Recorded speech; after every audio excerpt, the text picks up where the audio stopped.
In the golden age of cinema, some stars burned brighter than others, and some burned weirder. This is the story of Chip Starlington. Born in 1890 in Cleveland, Ohio, Chip Starlington began acting at the age of 4 when he replaced a goose in a vaudeville act. He was a natural. Forgotten? Perhaps. Misunderstood? Almost certainly. A star? He insists. I was once called the Silent Chaplain by someone who couldn't remember Charlie Chaplin. Mr. Starlington, can you walk us through your legendary career? Of course. But first, have you ever tap danced on a dirigible? He starred in over 80 silent films, often as a detective, a cowboy, or some combination of the two. The mustache of Monte Carlo was, shall I say, confusing. He played a mustache, like literally, no body, just a mustache. They say sound killed the silent stars, not me. My voice was too powerful. Studios said, and I quote, "It startles dogs." Do you remember your first talkie? Oh yes. Whispers of the Rhinoceros. I played a zookeeper who could hear animals' thoughts.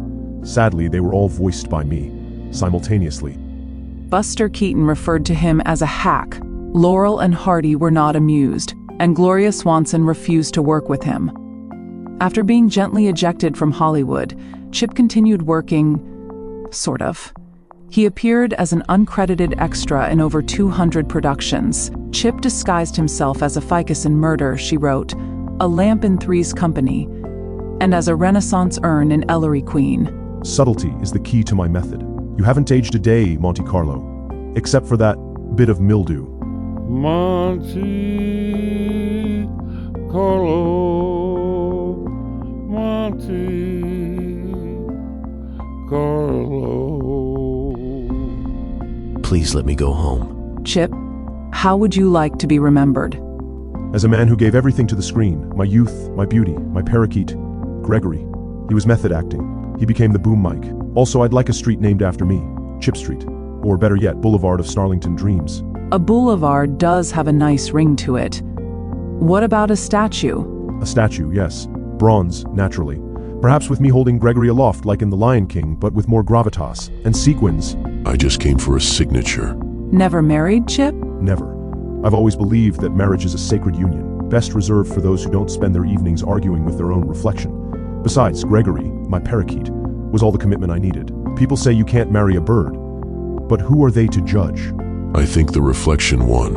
And yet, I imagine my statue would be quite lonely without a companion. Perhaps a bronze Gregory alongside me, or perhaps I could hold a disco ball. Yes, a disco ball, the eternal symbol of joy, spinning endlessly beneath the stars. A disco ball.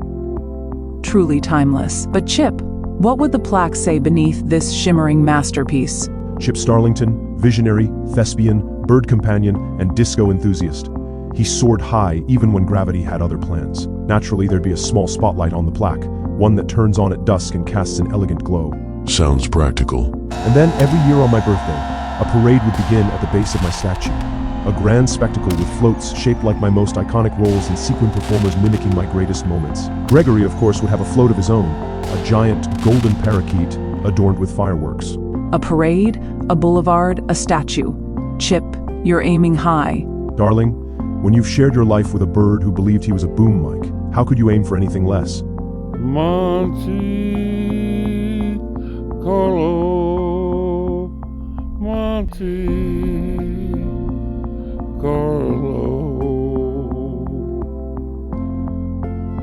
But Chip never gave up on rekindling his fallen star.